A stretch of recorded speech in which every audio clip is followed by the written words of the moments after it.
In a country well governed, poverty is something to be ashamed of. In a country badly governed, wealth is something to be ashamed of. Good evening and welcome to Face the Nation. The last 3 weeks have been an eye-opener for many individuals across Sri Lanka. Why? Because of the Newsfirst Gangada program. I too was a part of this program and visited several areas in the country, Vavuniya, Trincomalee and Batiklo. And what I saw was something very surprising. There are people living in Sri Lanka without no proper food, without the basic sanitation facilities, without hospitals, without proper food to eat, without proper education, without doctors, and the list goes on and so forth. And this is the shocking state of affairs in this resplendent island. Those living in Colombo would not understand what these people go through. But I am telling you that there is something going on in the rural villages of this country that need the urgent attention of the authorities.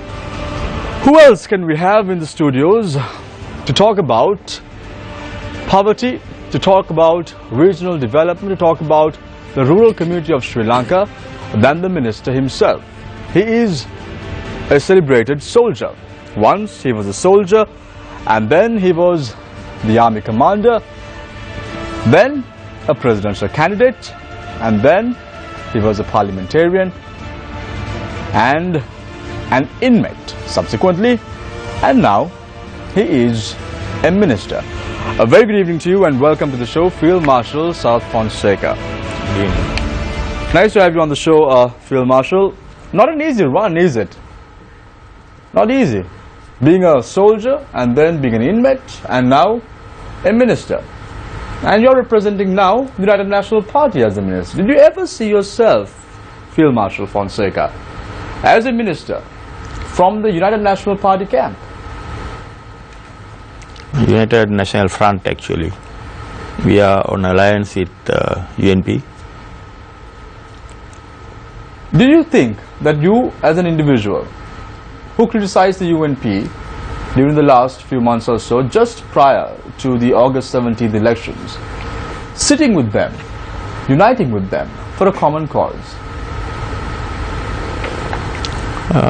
That time, in fact, when I came out of the jail, I want to take a message around the country. I think I started talking about good governance from 2010 onwards. Then I am the one who started going around saying that we need to change the political culture in this country. So that was like the theme of my campaign.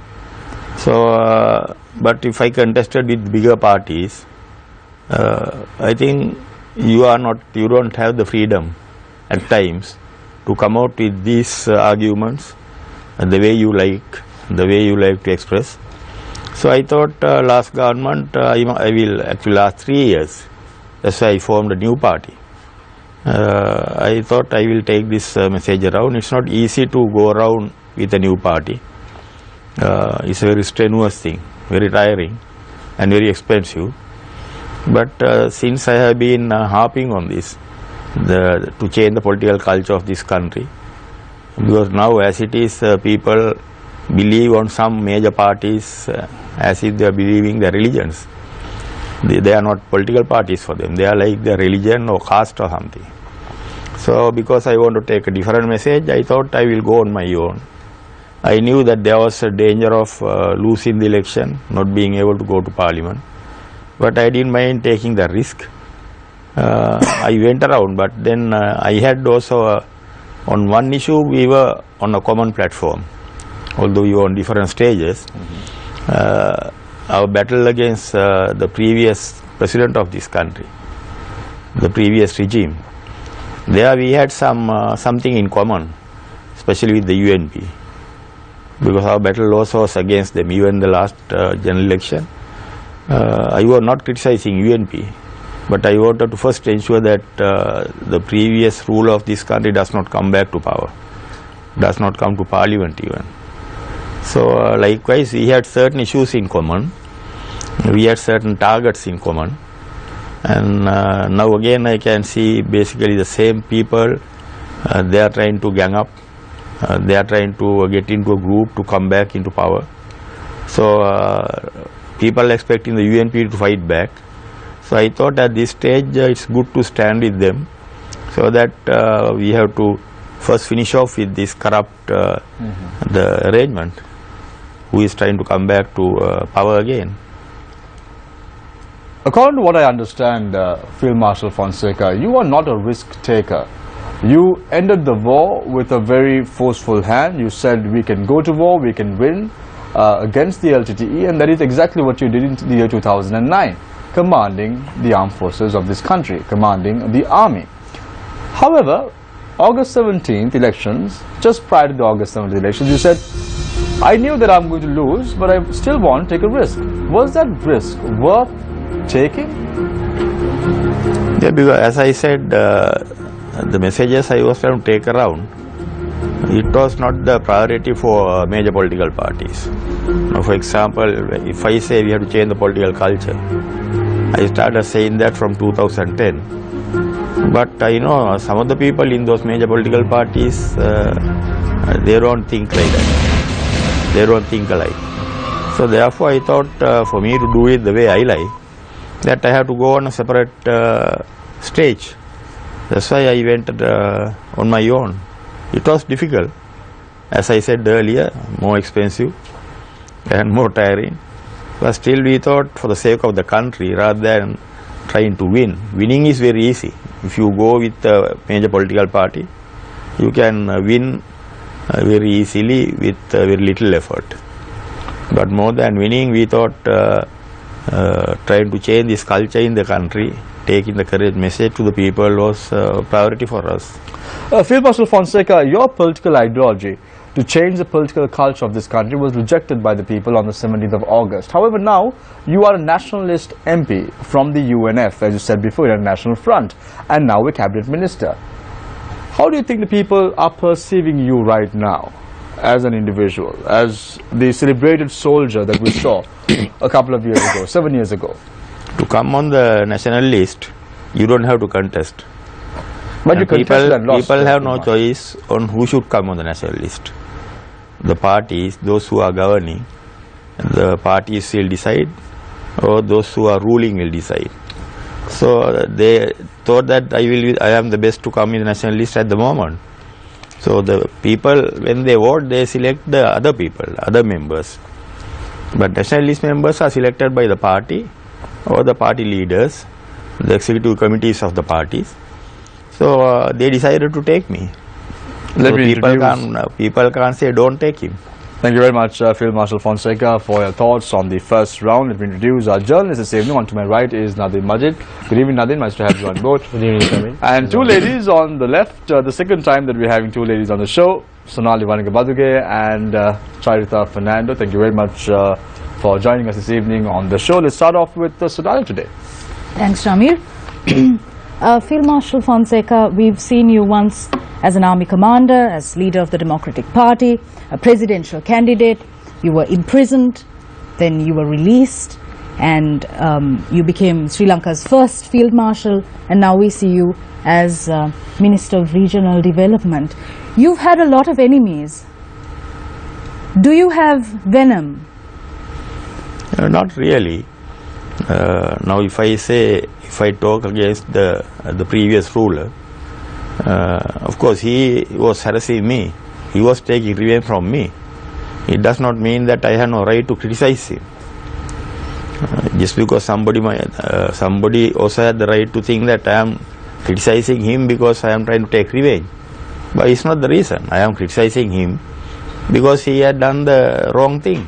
So I must have the freedom to do that, because this is a political game.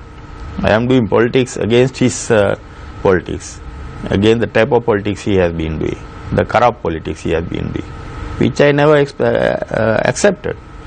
That's why I left all the associations with him. I left all my contacts with him. I totally left him and went and stood against him. So now, because he put me in the jail, he started ill-treating me. It does not mean the fight I started against him before he ill-treated me. before he put me in the jail, why should I stop that fight? I will go ahead with that till I see then. This is a brand new light in which we see you as a Minister of Regional Development. How do you, in your capacity as Minister, envisage a future for this country? No, the fact that we have rescued this country on the 8th of January last year from the clutches of the corrupt rulers. So country was very lucky to escape from them at that time. So now the country is, I believe, in better hands, definitely. But the present rulers, if you take His Excellency the President, the Honorable Prime Minister, they are not corrupt people. I have never seen them trying to drag the country in the wrong direction. I have confidence on them. Their past activities have not given us, left us with a bad taste. So I think the country is in good hands. Of course, there are still corrupt elements in Sri Lankan politics. And there are some corrupt elements even in the government still. Because in the party politics, it's not easy to get rid of people immediately. If they have been in politics for a long time, they are senior hands, powerful hands in a party. It's not easy for even the leaders to remove them immediately. There are a few corrupt people. But I think the leaders are trying their best. So it is left to us to support them, strengthen their hands. That is what we are trying to do. Saida? Yeah. Field Marshal, I want to ask you, said you wanted to join forces with a group to fight corruption, right? So this government has been in power for a while now. Are you happy with the pace of how things have progressed? And what are the key challenges that you see in tackling corruption at the moment? Is it that we don't have the expertise, or what are the challenges that you see? Yeah, I think I will say, as per my conscience, that I am not happy with the progress made. I think if you ask 62 lakhs of people who voted January 8th last year, might come out with the same answer. Of course, there are practical problems. Because this country, for last 10 years, it was in very bad hands. The corruption was seen everywhere. Everything was handled in irregular, unruly manners, especially the legal field. I think there are a lot of bad elements, the wrong selection, interference of the ruler, the previous ruler, put everything in the wrong direction. So still there are people who were planted during that time. Because it's not easy to take out all these people, because the good governance came. Now we can do anything, go out of the way to tackle these people. We have to leave the law and order to handle everything. So some people are taking the advantage of this. I personally feel we made the mistake of going for the constitution change immediately. President should have held on to power at least 1 year after 8th of January last year. Why do you say that? Then used the executive power he had to clear up some of these places. Now it's difficult to clear up some of these places, because when with the executive power the president had at that time, he had the capacity to take some stern decisions. Now it is not so. So therefore the corrupt people who are there, they have a better chance of surviving in certain areas. So that has also delayed the action, the type of action you are expecting. The existence of some of those people have definitely delayed, and they have blocked the progress to a certain extent. But then the president contested, saying he would want to, dilute some of his executive powers. So it's already diluted. Basically, at some stage he is going to abolish it, the whole thing. So are you saying that it's actually a barrier to tackle corruption, or? Yeah, because the situation has been so bad. The organizations have been so bad. There corruption at a very high level in everywhere. The law and order was not there basically, because appointing the judges, then framing charges against people, and giving promotions to the people in the judiciary. All that are done by one man. So we saw with our own eyes. He took law into his hand. There was no justice in the country, and there was a team which was around him. There are some people who enjoyed that. They benefited out of that. So some of them are still there, surviving. So that is the outcome of good governance. Because the independent commissions came, the president lost the amount of power he had. So therefore it has become an obstacle to a certain extent, definitely. Field Marshal Fonseca, do you feel that you led the army into victory over the LTTE? Do you feel that the battle against corruption is more difficult than the fight against the LTTE? As I said earlier, now we have to totally depend, even in the battle against corruption, depend on the law and order, the normal law and order in the country. So we have to totally depend on the judicial system. But if there are corrupt people who have been used to corrupt deals, corrupt way of handling things in the past, it's difficult to change them. They would prefer not the good governance. They would prefer to go back to the older system. So therefore, especially with this, the group in the parliament also, there's a group in the parliament. I think majority of that group also consisting of the corrupt people who were there in the last government. That's why they are trying to group up together and to fight back and create problems for the president, create problems for president's new way of thinking, and try to get rid of the president actually from the party which is represented by him. So likewise they want to bring the older system back, because if the older system does not come back, they will be the losers. Do you think they have a lot of things to lose. Sir, do you think that the judges, you said that the problem is that there is corruption within the people who are also who are supposed to be fighting corruption. Do you think that the judges and law enforcement in Sri Lanka has the capacity to tackle corruption? Yeah, I think if we follow the law to the last letter, the existing rules and regulations, they are good enough, I think. But then finally, who will implement that? Then there are people who are authorized to implement it, to go ahead with the execution. If they are corrupted, then they can always soft pedal it without going all out. They can create room, leave room for people to escape. I think that's happening to a certain extent at the moment. I am not criticizing the judges, but the way judges were appointed in the past, I don't think the system was correct at that time. Field Marshal Fonseca, you just said that the justice system in the country is good enough to tackle corruption. However, your recent statement in Parliament, you said that international investigators need to arrive in Sri Lanka and do investigations into alleged war crimes carried out during the final stage of the conflict in the island. A bit contradictory, isn't it? No, what I said was, I didn't say the international judges, I said the observers and the advisors, because these issues have been taken at international level now.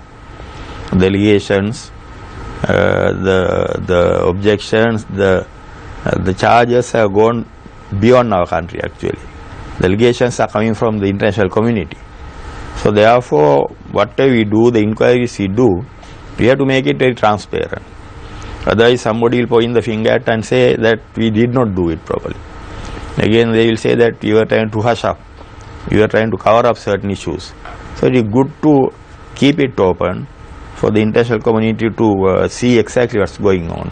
Won't the sovereignty to make it transparent, it's good to have foreign advisors and the observers. Won't the sovereignty of the country be threatened in any way if you have international observers in the country, Field Marshal Fonseca?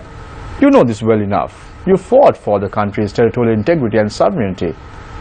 No, because anyway we are members of United Nations, so we can't live in isolation. There are certain issues where we have to cope up with the United Nations agenda in certain issues. So this particular issue now has gone beyond our control, because there were certain mistakes which were made by the previous government. They were not reacting properly, they were not reacting on time, they were not taking action at the correct place at the correct time. So they were leaving a lot of room for international community to be suspicious about this. So as a result, now we have to face the reality. But aren't we undermining the local mechanisms, the Paranakama report, the LLRC recommendations? No, what I say is the local mechanism, the local judges, it can be as per the law of this country. But to show the people outside that we are doing the right thing, we are not trying to cover up or hush up anything. So we can leave room for them to come and, in that government can decide that. Why must we please the international community, Field Marshal Fonseca? Why must we do it? No, because we can't live in isolation, especially because we are members of the United Nations. So if the United Nations has agreed to a certain extent to ensure that the inquiries are done here properly, Field Marshal Fonseca, United Nations has agreed with that. So we have to at some stage toe the line with that. Field Marshal, do you think that we are playing into the hands of the international community now? We are acting based on their whim and fancy alone. No, not acting on their whims and fancies, but if you do the right thing, we will do the right thing. We will allow those who are supposed to have violated the rules and regulations, international conventions, we are allowing them to have their own defense as per the law in this country. So we are only allowing those people to see that there is a proper process taking place here. What is the right thing? That is, I think that is there nothing wrong in that. What is the right thing, Field Marshal Fonseca? You said that we need to do the right thing. What is the right thing that we should do? Open the doors for the international observers? Yeah, that's the right thing, I think, at the moment, because we have to understand the circumstances, we have to understand the reality. If you do it on our own without telling the rest of the world that we have done this properly, they will not believe us now. So because we were coming out with various arguments in the past to get trying to play to the gallery in the local situation, trying to get political gain in the local situation. We were challenging the outside, challenging the United Nations, challenging the powerful countries, challenging the West in order to get the political advantage here. So now we have to face the reality if you want to get out of this situation. Are you confident that the army that you were commanding did not engage in any war crimes or crimes against humanity during the final stage of the conflict as suggested by the UN and other countries? Yeah, I can give the guarantee, I can give the assurance that army as a whole did not violate the rules and regulations. We were abided by the international conventions, Geneva conventions. We are trained to follow those conventions. The army was very disciplined, and I have been basically a good disciplinarian in the army. I don't allow my troops, I have never allowed that to happen at any stage during my career. So I ensured that we wanted to fight the war, but we wanted to do a clean job. But if a couple of individuals, it can happen anywhere, not only during war, even in peacetime it can happen. There can be an individual who will commit a crime somewhere. Then if there are credible evidence and the time and place, if some people can come out with credible evidence, we can always take Field action. Marshal, sir, the army itself has structures to deal with the discipline of the troops. You have the military police who will take action against soldiers who are misbehaving or this. So do you feel that this has not been happening in the Sri Lanka army in the past? Not because of that. It's a huge army, 200,000 men. So it's not practically possible for someone to keep like any other organization. Take your institution first. Your boss can't keep an eye on everybody every time. You will have certain arrangement. Now you have security here, but it does not mean that everything Even the security can give assurance or something that nothing will go wrong in the place. So like in the army, 200,000 people, we have the arrangements intact, but still a situation can arise somewhere for a one odd man to commit a crime somewhere, because we are always living in a battlefield, high intensity battle. You are living, sleeping, spending the day with weapons, arms and ammunition. So there is room for anybody who wants to violate the orders. There is enough room for someone to violate the orders. But we have trained these people, but well-trained people have sometimes committed crimes. It has happened. Field Marshal Fonseca, how does the military establishment look at your suggestion to, have an independent investigation? Do you know how they feel about it? Are they open to it? What is I the don't pulse think of the Sri Lanka army will be worried about that, because I can give the assurance 99.99% of the army most probably we are very disciplined. So those who are disciplined, those who did their job as per the orders, they will not bother as much as I don't bother, because I know I did the right thing. Down the line, everybody who did their job, who followed the orders, will not bother about that. They understand what we are saying, and they had faith on me at that time. They trusted me. What I am saying now, I am sure they will agree with me. They will trust me. In your expert opinion, as the former army commander who was instrumental in militarily defeating the LTTE, do you think that we have achieved real reconciliation in Sri Lanka? No, not before 8th of January last year. It did not take place because the rulers and that government was trying to take political advantage rather than thinking about the reconciliation amongst the communities. We could see it happening even in the south. There were racism in south. There were communalism at times. Some people went and attacked. Now in Alutgama, mob went and attacked the Muslims, led by a Buddhist priest. So likewise, but last government was encouraging them. They were harboring them.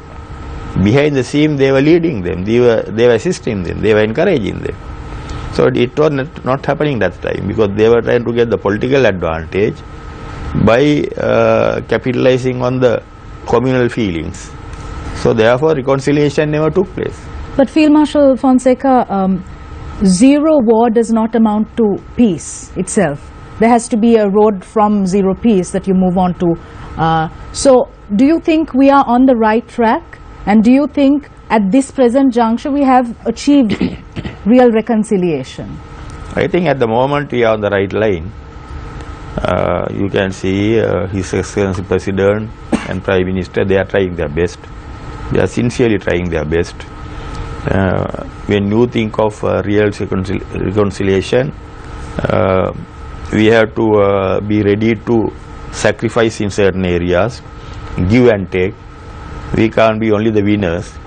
So there can't be a winner and a loser. It has to be a win-win situation where we look after the interest of those who are affected during the war also. Of course, we have to change the political thinking. Not only politicians in the south, even the politicians in the north in the past have tried to capitalize on the communal sentiments for their own survival. So we have to change the situation. I think President and Prime Minister, as it is, it looks like they are doing the right thing.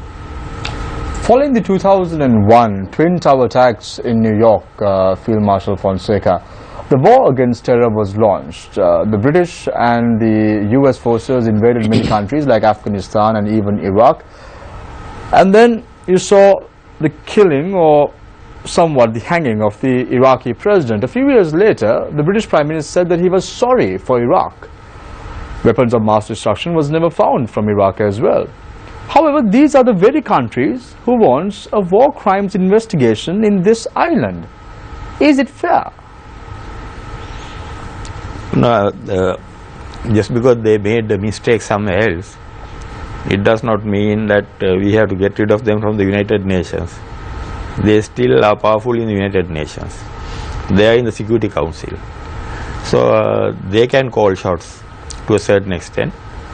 And we being the members of the United Nations, if the majority has agreed on some issue, then we have to cooperate with them.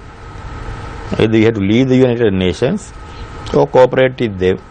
And I don't see any difficulty, I don't see any reason why we should not try to clear our name. It is good to clear our name. Especially even now, today, we are talking about development. A country like ours cannot proceed forward without the contacts and the association of the big powerful countries in the world. So therefore, obviously, we have to establish a relationship with the powerful countries. But we see these powerful nations having war crimes in the backyard, like the US for an example, like the British for an example, like the European countries for an example. We see the conflict going on in Syria as we speak right now, where a lot of human rights violations are taking place. Can these countries tell us what to do? We defeated a terrorist organization. You were very instrumental in defeating a terrorist organization. It seems that they're not even taking your word right now, Field Marshal Fonseca. No, it's not that.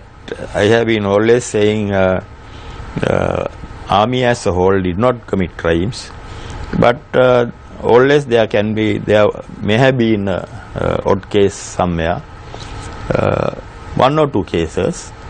Now they are talking about a case about a girl called Isipriya or something, a journalist. Even to me it looks like, from what I hear, what I see, there has been incident there. There is little bit of suspicious.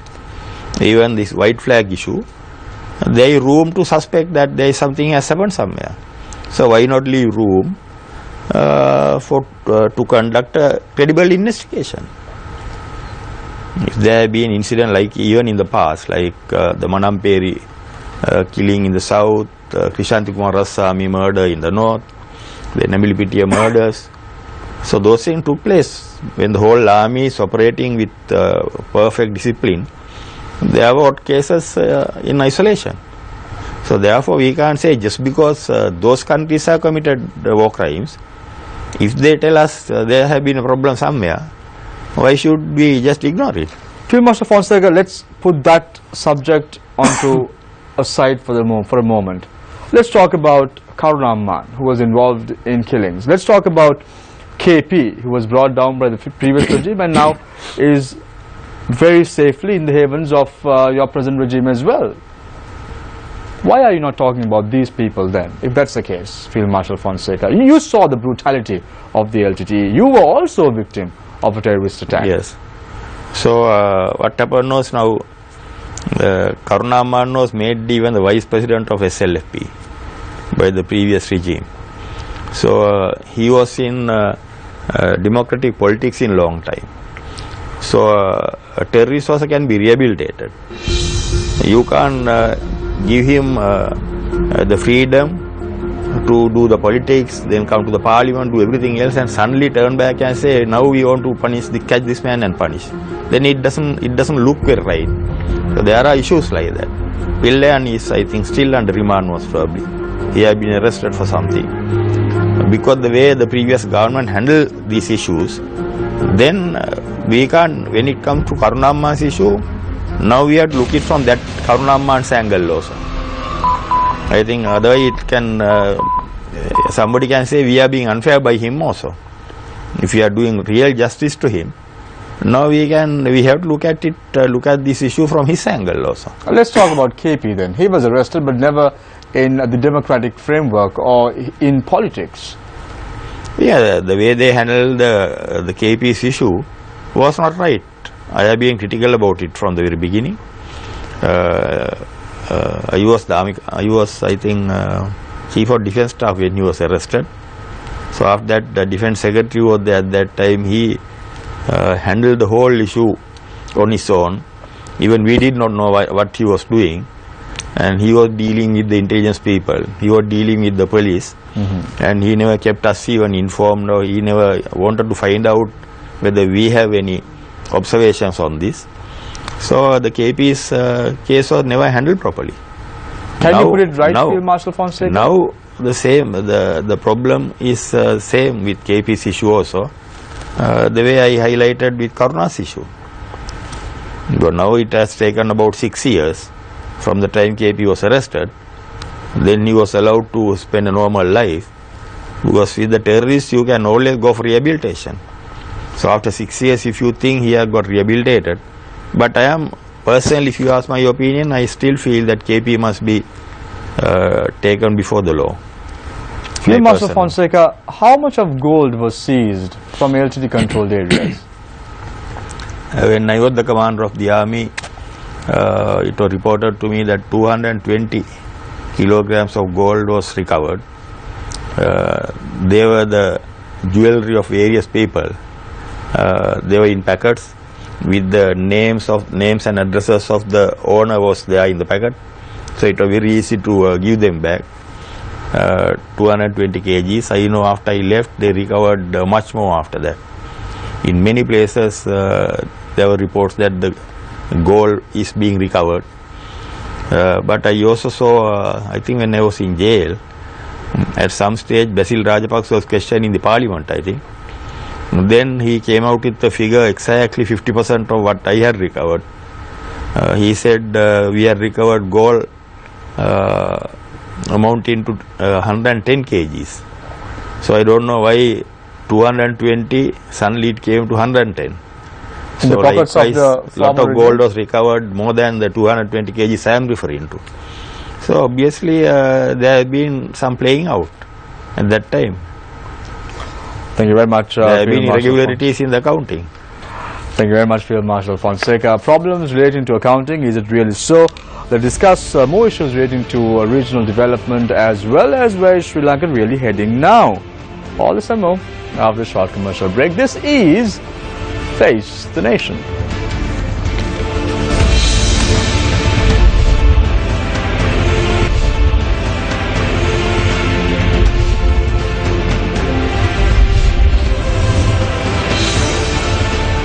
Welcome back. This is Face the Nation. Our guest this evening is Field Marshal Sarath Fonseca, who is now the Minister of Regional Development in the country. Field Marshal Fonseca, we've seen over the last few years, we've seen over the last 2 decades or so, that the right people with the right expertise don't get the right ministerial portfolio. Do you think you are a victim of this? Regional development, does it really match or suit an individual like you? Yeah, in fact, to tell you frankly, I am very contented with that because I personally feel there are no huge issues in this country, the defense or the law and order now. The war is over. Now the problem what we are facing is what people are also expecting the government, from the government, is the development. So I think getting involved with the development work and development responsibilities is right on one hand, and I think I have been given a chance to contribute towards the development of this country, and I am very happy with the responsibilities given to me. How much of money, Field Marshal Fonseca, have you been allocated, your ministry has been allocated? No, those things have not been finalized yet. In fact, the gazette notification of the ministry about the responsibilities and the institutions coming under the ministry is not out yet. They are working on that. You know, in our country, you can't expect much money from the country anyway to develop this country. The people are expecting wonders to take place after every budget or something. But our country is a poor country. There isn't much of money in this country. So to do the development in the real sense, we have to find money. So we have to most probably we might have to borrow money. On the other hand, we have to look around for the investors. So that is the way we can proceed. But it's not with the government allocation. Government will not be able to allocate much money from the available budget or something. But even government is looking around now these days to create financial support for the government projects and government plans. Field Marshal Fonseca, correct me if I'm wrong here. You don't even have a ministry right now. Why is that? Are you being neglected and isolated as well? No, it's a new ministry created. I am happy that I am given the chance of developing that ministry. I can start the ministry with my people, the people of my choice. I can select new people, and the entire arrangement has to be new. Even the building I am looking around still. We have to get a place for the ministry. Then I have to find a table and a chair for me. So then we have to work out the agenda. We have to work out the development plans within the framework of the responsibility given to us. So I think because now the whole country has given priority for development. The priority is development at the moment for the government. So I think I am given a fair responsibility in that. When you were conferred with the title Field Marshal Fonseca at a very pompous and a very celebrated event in at the Golf Face, Field Marshal Fonseca, you were entitled for a house. You were entitled for many benefits just as a cabinet minister, none of which was granted to you. And now you are seated here saying that a gazette notification is due in the next few weeks or so. Will it really materialize? Are you optimistic that it would materialize? It will materialize, otherwise I will become a white elephant for the government.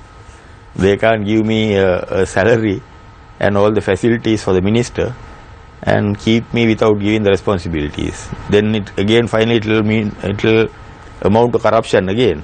So that cannot happen. But for the previous question about the facilities for the field marshal, there are two types of field marshals in the world. Especially we follow the British traditions. In UK right now, the last three service commanders, they have been promoted to field marshal rank. They introduced the new system actually. The British have been the people who always introduce these the new methods. So they have promoted them as honorary field marshals. So the entitlement of the honorary field marshal is when you take part in official activities, you will get into uniform, you are given military transport, military security, everything. And you are entitled for medical, you are entitled to wear the uniform, and also you are given military transport. So that is what I am receiving at the moment. But the field marshal can be, I am honorary field marshal now. At some stage, the president of the government can always decide to give me the rest of the balance of the perks a field marshal can be given. The salary, house, and permanent status of a field marshal. Like in India, for example, there is a Air Force officer who is equal to the field marshal, Marshal of the Air Force, 5-star officer. He was promoted to field marshal rank 32 years after his retirement. And Field Marshal Manik Shaw of Indian Army, who was promoted in 1969, he was given the salary and the house and all the facilities only when he was almost dying in the hospital bed. He was given arrears for 30 years arrears in one go, but he died after a couple of months after getting the arrears. So likewise, the governments can decide when to agree on certain condition. But I think what I am getting now is exactly correct for what I am doing now. Otherwise, there will be many more questions you asking me. Then you will ask me whether it is right for me to be in uniform and do politics also. But because I am honorary field marshal, I have the 100% freedom to go ahead with the active politics. The Navy and the Air Force played a pivotal role as well to end the conflict, Field Marshal Fonseca. This is very evident. And then you had two colleagues who were also the commanding officers of the Navy as well as the Air Force. These two individuals also requested an elevation of their post. Do you think that is fair? No, I don't think it's fair. Why because is that? there are a lot of reasons for that. My answer is going to be a little long. But if you want to know exactly... Very quickly, Field Marshal Fonseca. Yes, I can't give a half answer. In the last army, the contribution, he was made Field Marshal because of my contribution during the last battle.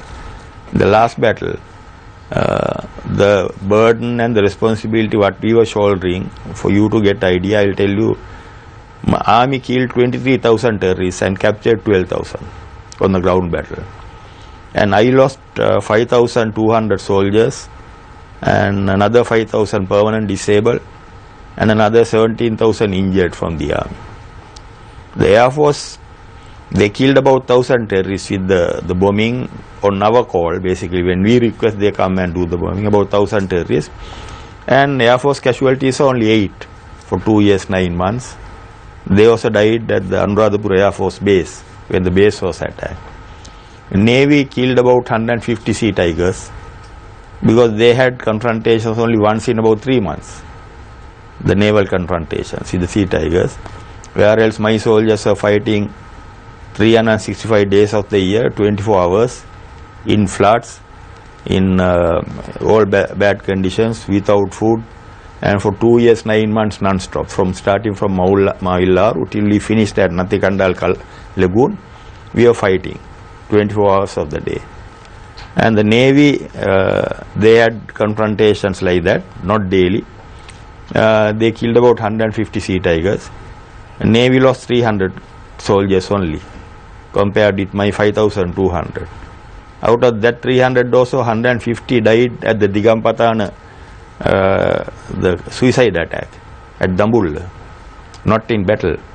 So you can see the agony, the contribution, burden rested on different forces, and the amount of commitment and the sacrifice somebody has to make. On the other hand, I had 200,000 army.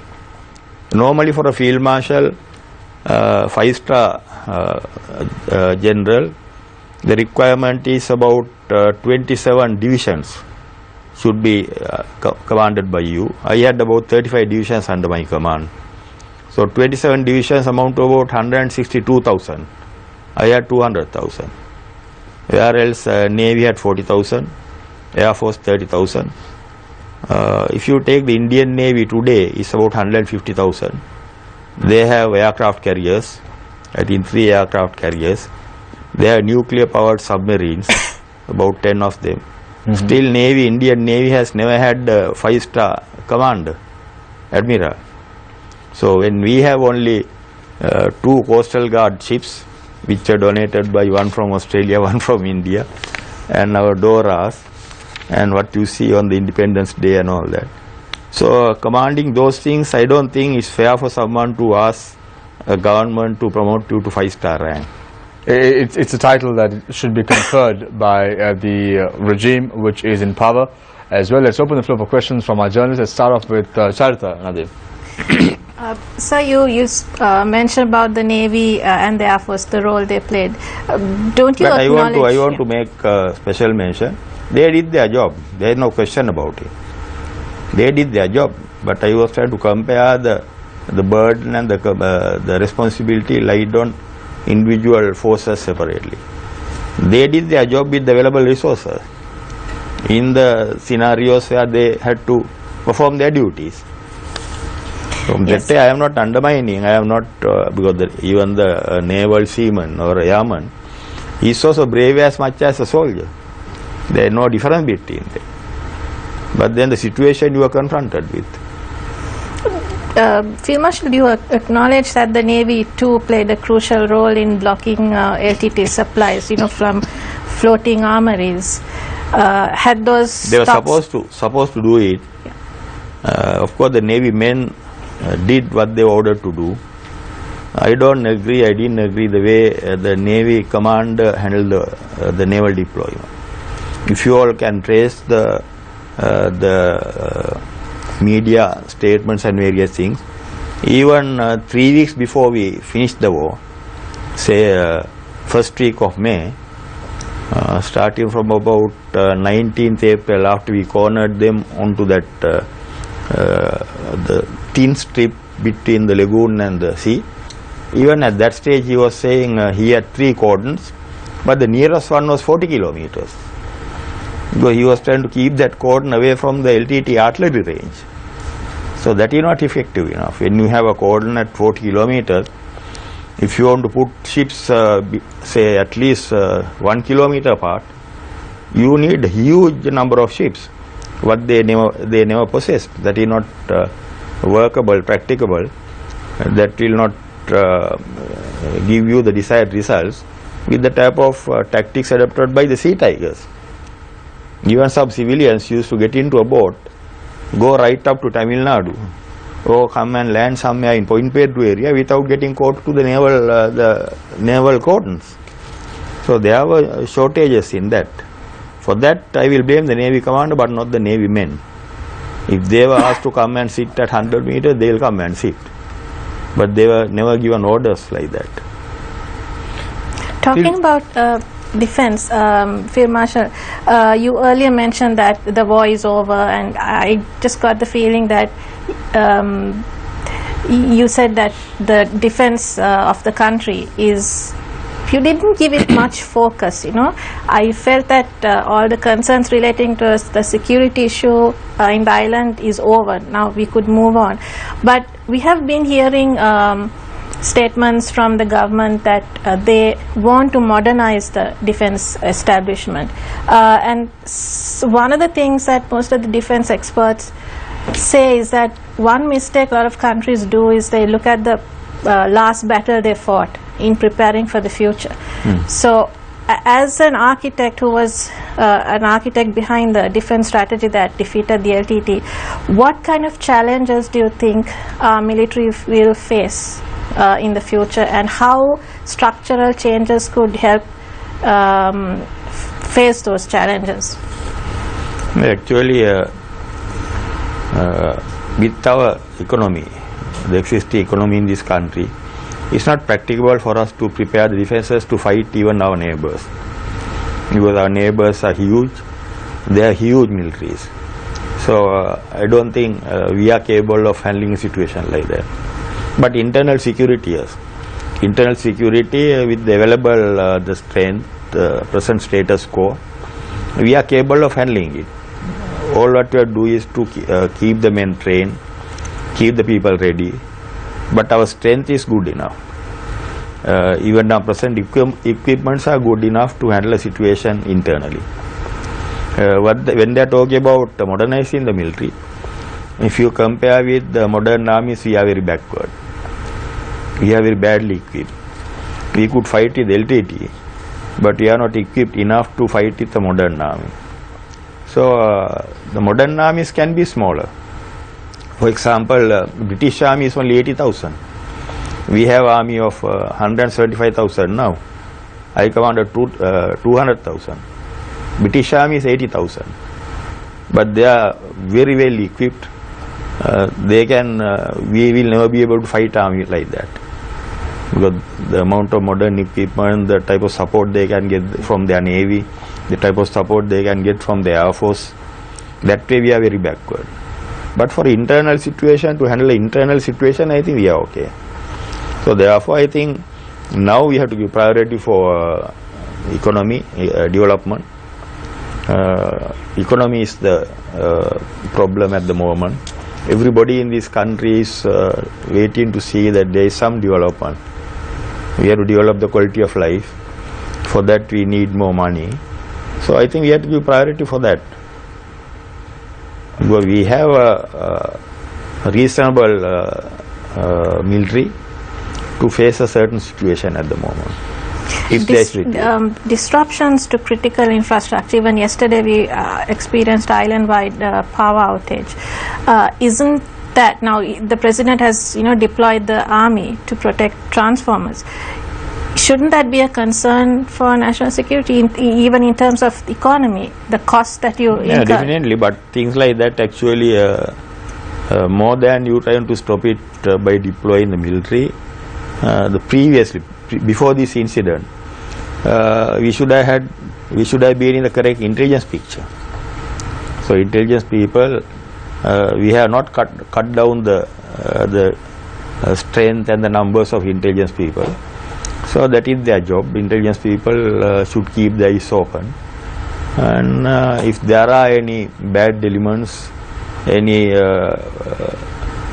anybody planning or getting ready to violate the law and order in the country, we should get advance warning. So that is left to the intelligence people. So of course nobody can give. In USA they are very good intelligence organizations, but still terrorists have got active at some stages. So nothing is 100% foolproof. But we have to be ready and handle the situation. So one of the concerns of the previous government, especially when it came to resolutions being passed in Geneva, something that we heard from the previous government constantly is that this is the result of the activities of the LTTE rump, the LTTE internationally. Do you think that Sri Lanka still has enemies abroad? There are certain elements who are supporting the LTTE. Not everybody in the Tamil diaspora, but there are few hardcore elements who most probably who were determined to go for a separate state. Of course, maybe that, as I said earlier, the type of politics we have in this country, even some politicians still you can hear making very similar strong comments at times. So likewise, so there can be some elements who are not happy with the present thinking. There may be some elements who will still think that communities have to live separately. Even in the down south, you have people like that. There are people in the down south who think that country belongs to Sinhalese something. They think that only the Sinhalese can control the country, extremist element. So there can be extremist elements among the Tamils, among the Muslims also, who will say that no, we can't live with the majority, we have to live separately. So they can, because in this world there are a lot of extremists all over the world, so some people might go on the wrong lines, on the wrong direction. Do you think that Sri Lanka is at risk? We've seen, for example, if you take the problem in the Middle East right now, in Syria and Iraq, we've seen the group ISIS recruiting in countries like Bangladesh and Pakistan. Bangladesh has been taking steps to tackle this, but so far with limited success. Do you think that Sri Lanka is at risk? I don't think Sri Lanka is at risk at the moment. I don't think there is the huge involvement of IS in Sri Lanka. Just because there are a couple of fellows who have left the country, disgruntled people who might leave and try to, who have got misled, might try to go and leave, join them and try to cooperate with them there for their activities. But it does not mean Sri Lanka is in danger. They have much influence on the majority of the Muslim community in this country. I don't think it's so. Because my opinion is Muslim community in this country very peaceful. They are always look forward for cohabitation, to live with the other communities in the country. That is my experience. Yeah. Minister Fonseca, you spoke of getting involved in development responsibilities. How do you define development in post-conflict Sri Lanka? Is it by means of infrastructure or development? How? Yeah, basically our country is backward. Now if you take like say per capita income, the previous government was giving a lot of wrong figures. And now we have found out that 40% of this, the population of this country, per capita income is about $500. The previous government was saying now it's 2,000, it's going up to 2,500, 3,000, like that. So economically we are very backward, you can see. The country does not have enough money. So we have to find ways and means of earning foreign exchange. Sir, Shamir made a very interesting quote at the beginning of the show where he said that in a well-governed country, poverty is shameful, and in a badly governed country, those with wealth should be ashamed. Do you think the wealthy in Sri Lanka should be ashamed? Yeah, in our country what has happened is people have become a little selfish. Those who have the opportunity of earning money, because the present system in this country, because country is a poor country, so whoever who are capable of earning money, they try to earn money for themselves. And most probably they may be thinking, if the politicians are not interested, those who are responsible for developing the country, if they themselves are corrupt, so why should we try to put the sacrifice for the country and put the country on the right line? We will try to survive ourselves. That is what is happening in the country at the moment. So it does not mean that the rich people must start distributing their money to those who are not having money or something. In every country, even in the very rich countries, developed countries, there are very rich people and there are those who are not having as much as money. So the same situation here.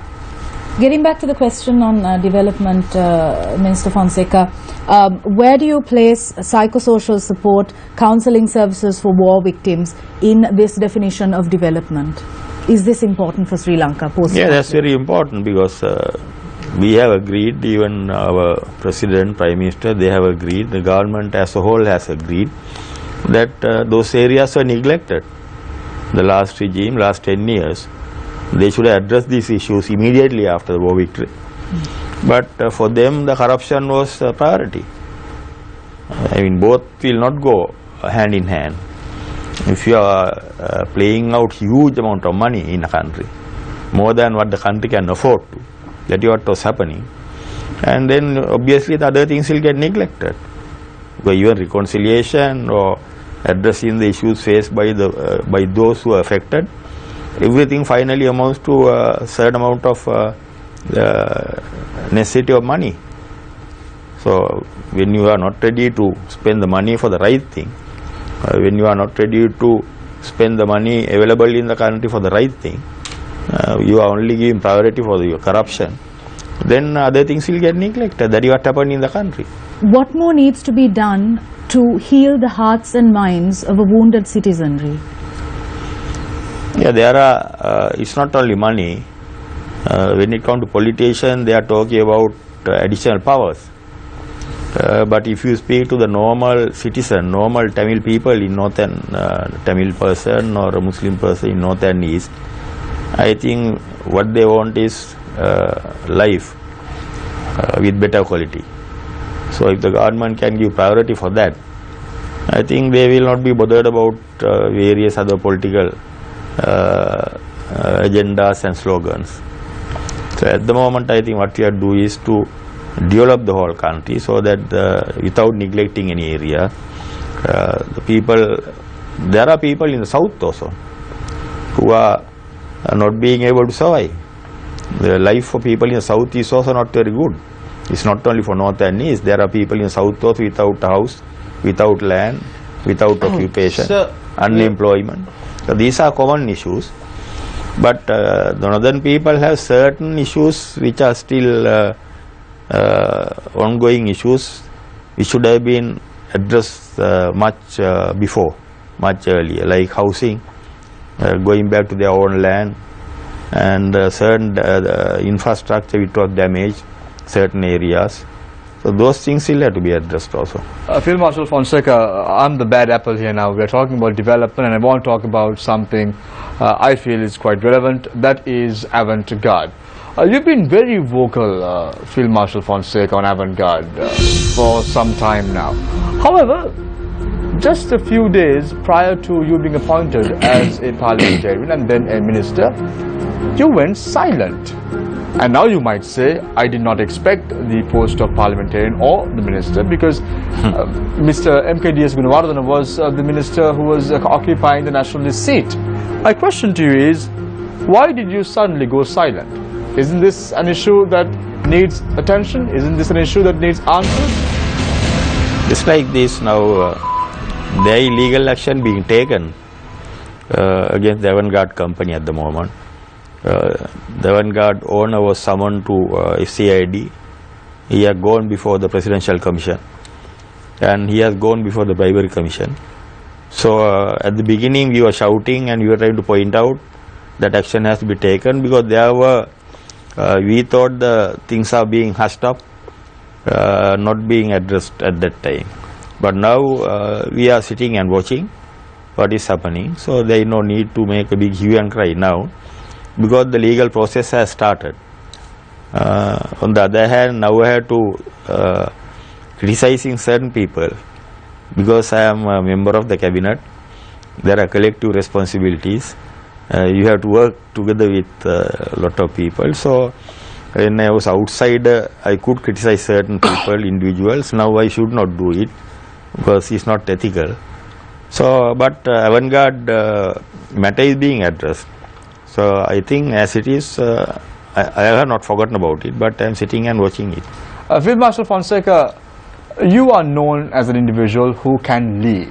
Do you think your appointment as a parliamentarian from the UNF and a cabinet minister, as you said before, from the UNF will shatter your dreams to one day, hypothetically, to lead the country? Is this a ploy or a strategic move by the current Prime Minister to shatter Field Marshal Fonseca's dreams? Yeah, the political ambitions and aspirations will come as the situation warrants, basically. 2010, the situation was such that I had to come forward, and I came forward because otherwise at that time nobody else would have come forward. Otherwise, who was the ruler at that time, Mahinda Rajapaksa, would have gone uncontested. So I came forward, and after that I didn't give up the fight. I kept on fighting for 5 years under very difficult conditions. But finally we achieved our aim. We wanted to save the country from Rajapaksa. More than becoming president of the country, when I left the military and came out, what I wanted was to, I said that openly everywhere, I wanted to ensure that the country is free of, country is liberated from the clutches of Mahinda Rajapaksa. So we have achieved that. So whether it is me or Ranil Wickremesinghe or Maitripala Sirisena, it doesn't matter who does it. If somebody is doing the right thing, then we can cooperate with them. 2020, Field Marshal Fonseca, do you see yourself as a probable prime ministerial candidate of this country? No, actually the parties and the people will have decide who should lead, who should be the leaders at a particular moment. As it is, the government, we have the leaders, 2 leaders who are leading the government. So as far as they can do their job, they do their job to the expectation of the people. Then there is no reason for someone to say that I should be the leader by 2020 or something. Field Marshal Fonseca, I'm very surprised. I've interviewed you a couple of times and you have been very, very brave. Now suddenly you take a step back. This is not the Field Marshal Fonseca that I have seen during the last 7 years, in particular following the end of the conflict. What happened? As I said, I am still brave, but we achieved on the 8th of January, our main target we achieved. That time we had to fight like, at some stage we were fighting like animals, taking all the risks and going through all the danger zones. So we have achieved a certain target. So now I think we can't be shouting at everything what we see, everything what we come across. Now I think we have paved the way, we have cleared the path for the country to go in the right direction. So now we can go with little patience. Thank you very much, Field Marshal Fonseca. We go in for a short commercial break and then we have 2 more rounds, one a 15-minute round and then a 3-minute round for the final remark of Field Marshal Sarath Fonseca. We're going for a short commercial break. Stay connected, stay with News First on Face the Nation right here on TV1. After this, we talk about regional development and what we can do as a nation for the people living in rural Sri Lanka.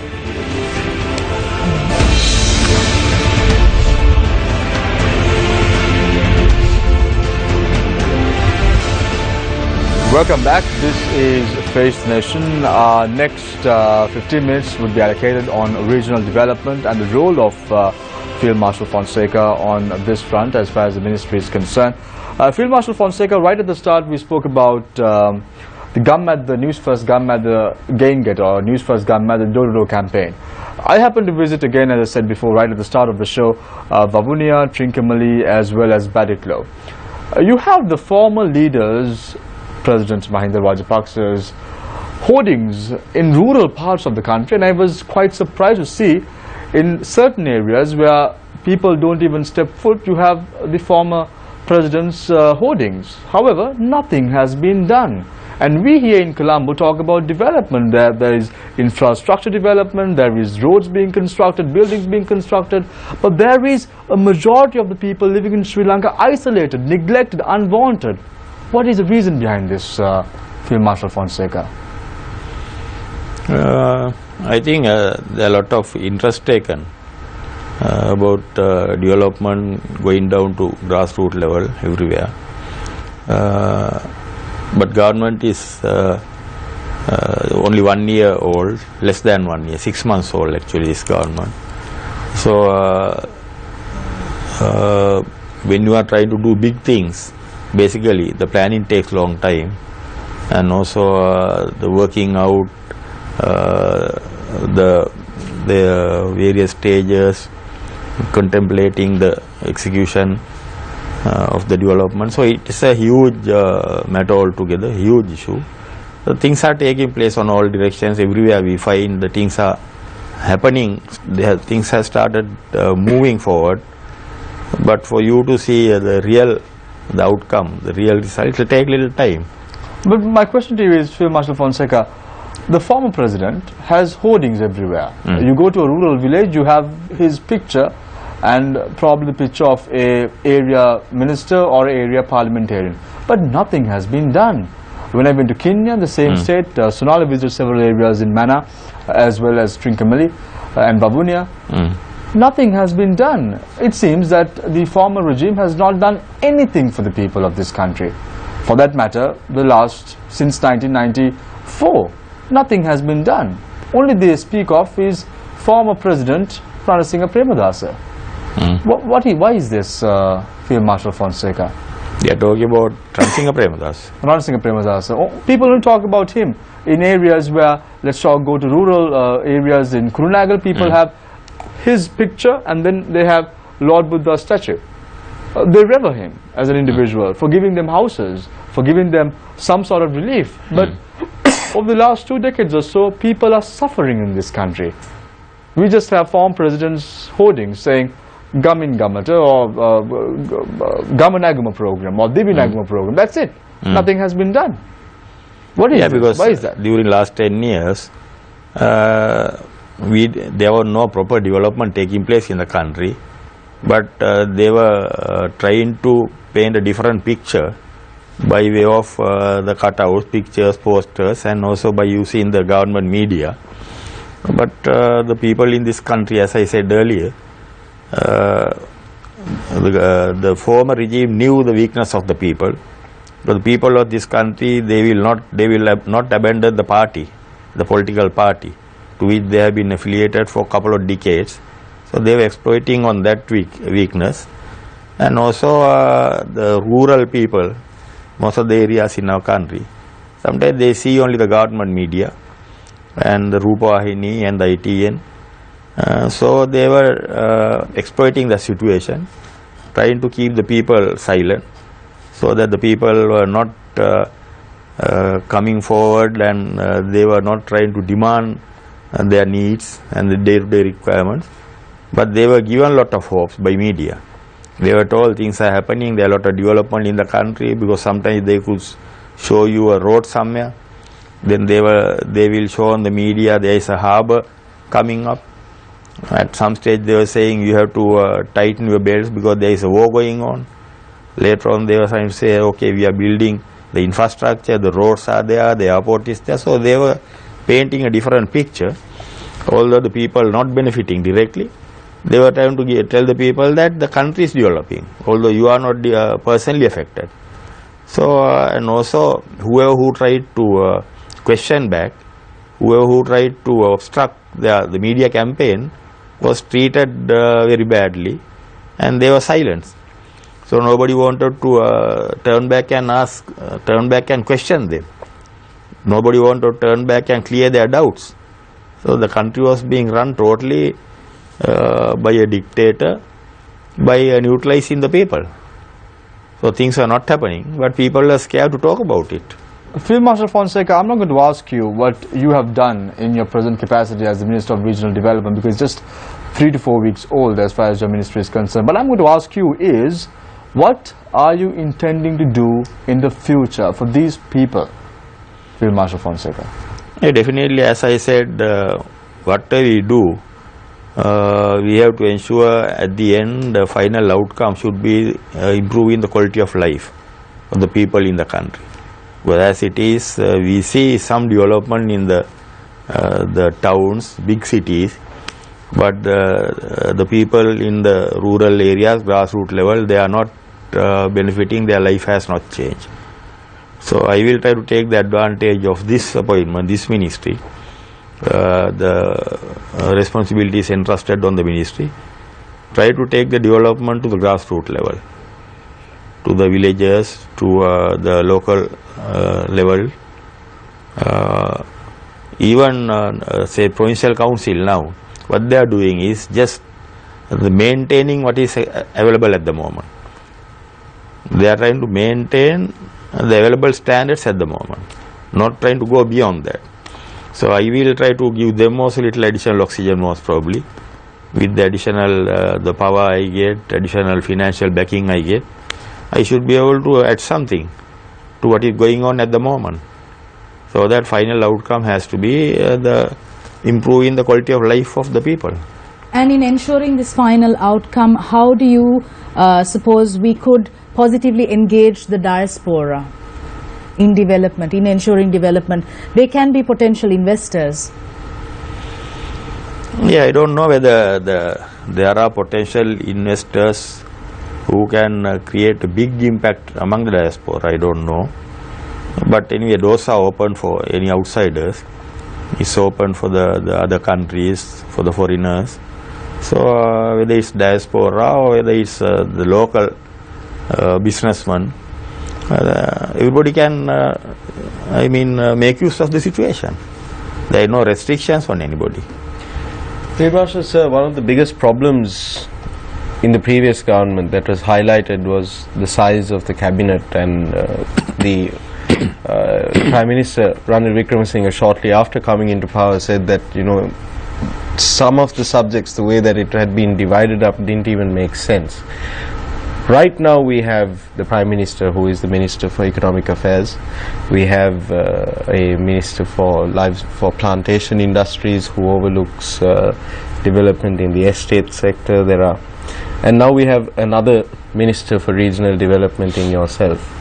Do you think that this will become a case of too many cooks spoiling the soup? At the beginning, they said, as per the constitution, 30 cabinet ministers, but in a national government, they are left room for it to go up to 40. I suppose we are still within the limits, and I know there are still vacancy for 3 more deputy ministers, as per the limits here laid down in the constitution. But there will be people anyway. There are certain responsibilities which will duplicate, overlap in any arrangement. But do you think that when ministers are responsible for the affairs right around the country? So now, say if I am the Minister of Transport or Highways, then he can't totally ignore the responsibilities given to the Provincial Council, because they are also looking after certain areas.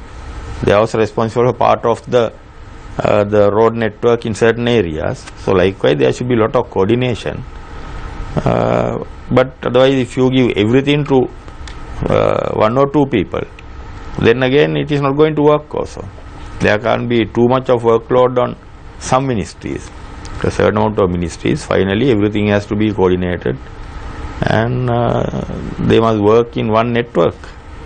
So that is how it is going to work anyway. But when you have ministers in the cabinet whose duties are overlapping or being duplicated at the same level, not between central government and provincial councils, but in the central government itself, won't that prevent the people from reaping the benefits of development? No, definitely you have to identify different responsibilities. Otherwise, if everybody try to do the same job or something, definitely there will be confusion and chaos. So I think it is left to us to identify now when they give us the specific responsibilities by way of the Gazette notification, they have to ensure that there is no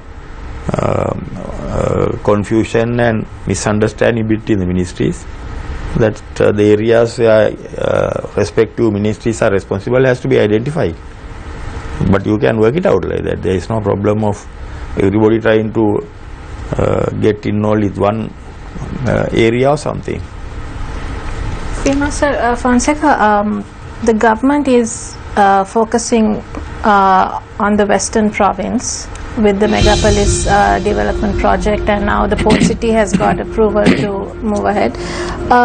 What is your plan? Now you're entrusted with regional development, right? What is your plan to take those benefits that will probably happen in the western region of the country to communities that you're entrusted with?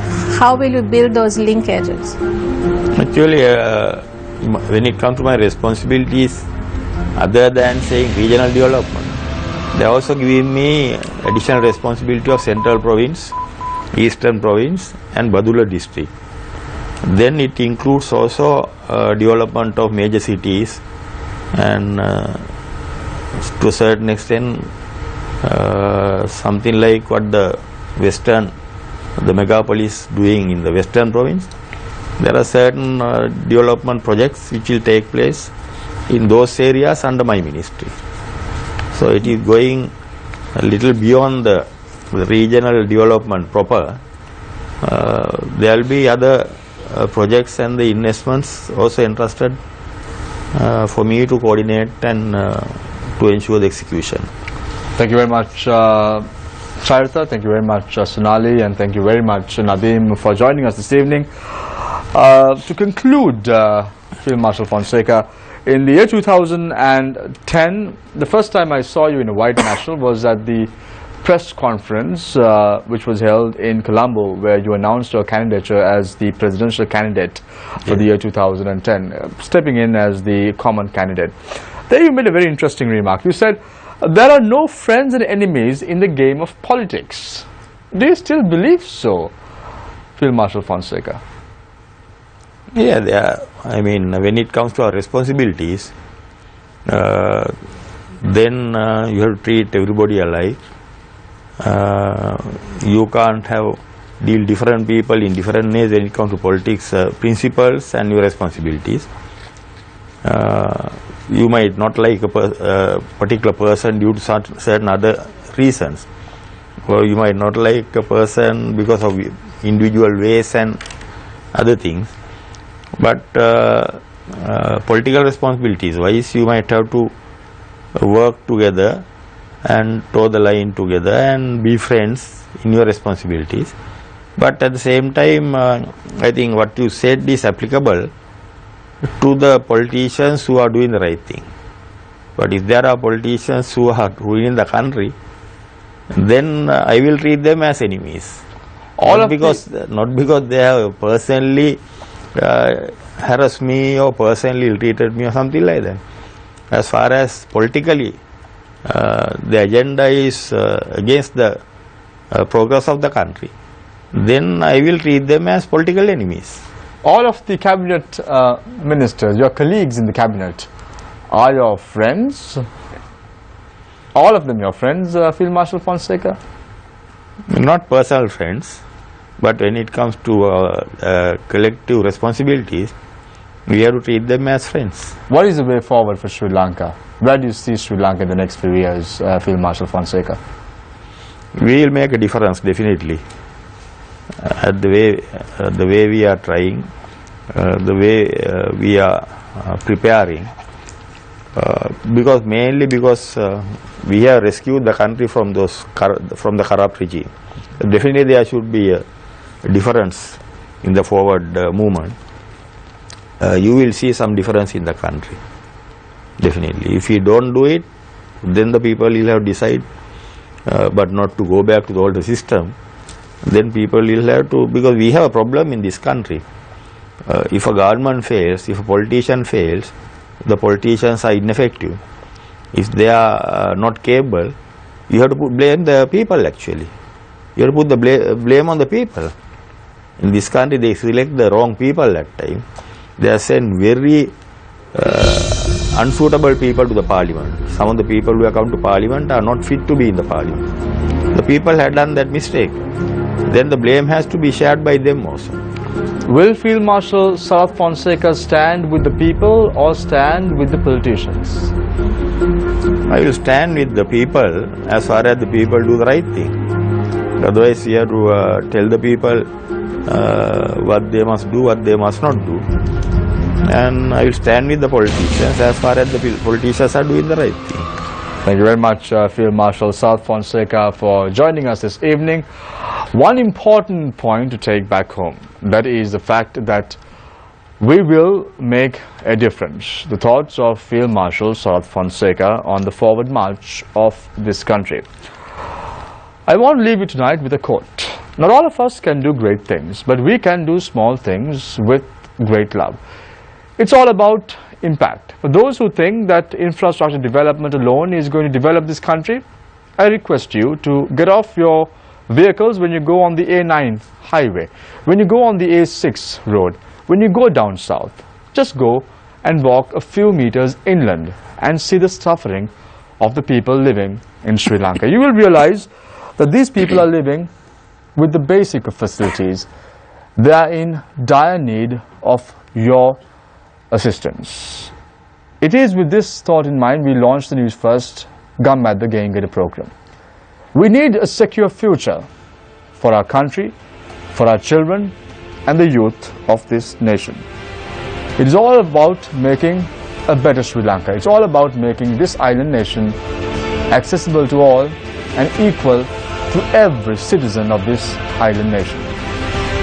A thought for you to take back home and sleep and think of it tomorrow, that you would make someone's life better. Impact.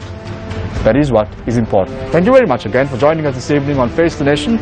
Looking forward to seeing you next Monday at the same time, same place, right here on TV1. Thanks again, good night and God bless.